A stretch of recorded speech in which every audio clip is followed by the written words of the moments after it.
Okay.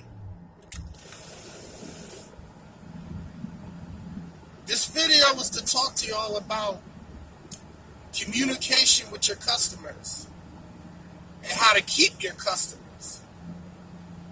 Also, hygiene. We'll get to hygiene part in a minute. I don't know anybody's channel on here that talks about these things the way I do it anyway. But communication. Let's say you miss a job on a specified date. It's common sense and common courtesy, especially if the customer really doesn't care. They pretty much let you do what you want to do. But if you tell them you're going to call them, or if you're going to do the service on a certain date, if it rains, if you're not going to be there, if something should happen, your dog ran away, or whatever the excuse is, you don't bring it to their attention. You just tell them, listen, we need to reschedule.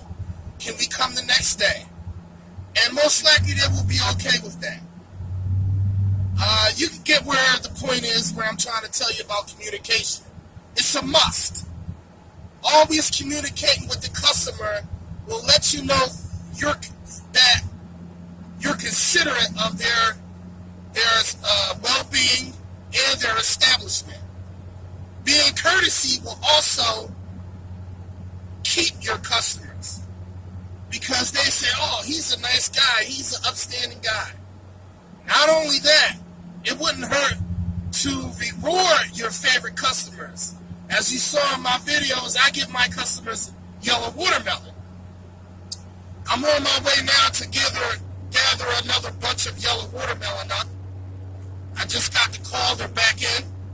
I don't know how long they're going to last, so I'm not working today. I might do one job, but I'm going to go and get some, and I hand them out to my favorite and loyal customers. Sometimes I might reward my new clients with this, but that's one's discretion and one's choice. However they want to reward their customers. That's just an example. Next, I want to talk about hygiene. And I'm not talking about your sticky butt. I'm talking about the hygiene on your bucket and your mop covers. Now, me starting off when I was a bucket bob, riding my bicycle for 6 years, I never practiced this hygiene with my mops and my mop water. A lot of the times I thought my mop water was clean. Yes, it does look clean, but it might not smell clean. Water gets stagnant over time. If you're not going to constantly change your water, some of us may think that this is common sense. A lot of us overlook these things too, especially when you're starting out.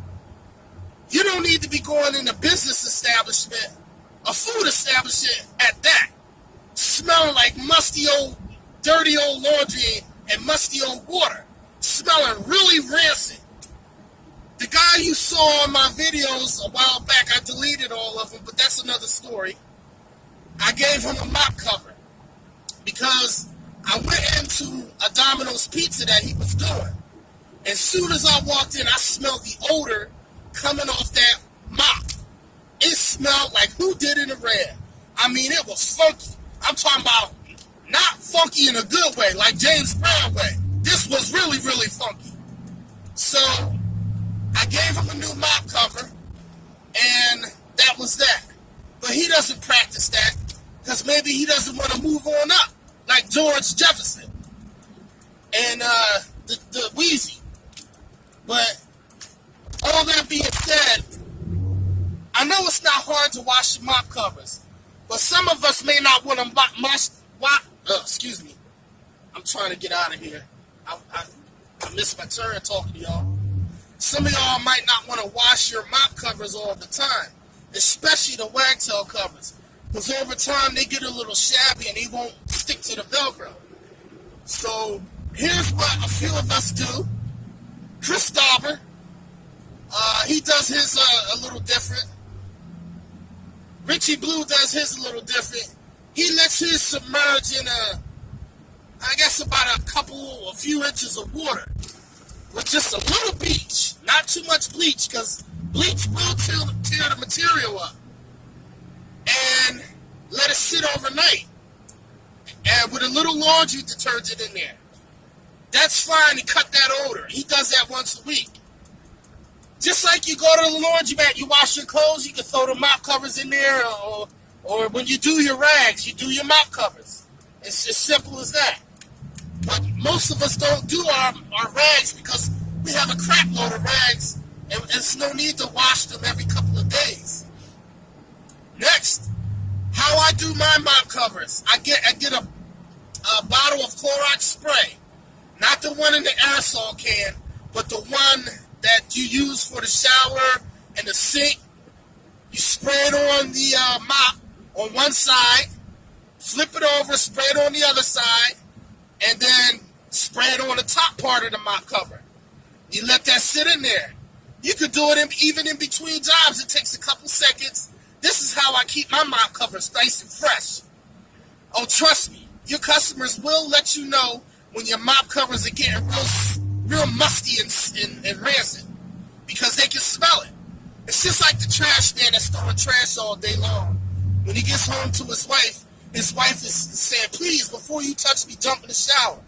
He might not smell that garbage on him all day long. But someone else is real sensitive to their nostrils. Just like me working ammonia. I don't smell the ammonia. After a while, I'm immune to it. I just know not to use it on food establishments so much, especially if I'm going to be working around people, or if I'm in the entranceway and people have to walk through the entranceway. That ammonia smell marinates in that vestibule like something fierce, because most of the time those vestibules are really, really hot, and when you have a smell like that, the heat kind of enhances it a little bit more. But without going off topic, yes, squirt your pads down with the Clorox spray, or you can do what Richie Blue does. You don't have to use bleach, because if you're using bleach to cut the smell, you don't have to do that. Just put a little bit of laundry detergent in there and a couple capfuls of Pine Sol. Yes, I said it, Pine Sol. Pine Sol will really, really make the smell pleasant on your mop covers.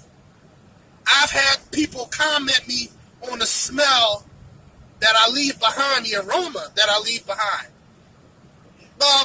It also has to do with the mop covers, but in addition to that, I put a little bit of it in my water, my solution at times, especially if I want to kill that musty smell. Also, I'm using Unger Easy Glide, the green stuff that you get from Home Depot. You don't have to order it. You can go to your local Home Depot or Lowe's and get this. Well, Lowe's sell a Tory squeegee off. I found out that doesn't have a pleasant aroma like Unger Easy Glide. I've had so many compliments on that smell. I love the smell of that. I can smell it all day long. But this concludes the video. These are tips and tricks. Some of it might be common sense to y'all, but some of us also might overlook these things. Some of y'all might be book smart, but when it comes to common sense, what do I always say? Dumb as nails. Anyone with half a brain could see and grasp the concept of what I'm saying. Just keep up with your hygiene. And yes, your body hygiene as well. That's a given. That's just common sense. That's natural. But there you have it. Magnify like a beast. Yo, I got a quarter of a one because I'm probably going to munch on this. This was $3. Riley, I'm sorry that you had to pay $22 just for this size watermelon. That's outrageous. I know it's yellow in color, but it ain't gold. That's for darn sure. Even though these things sell,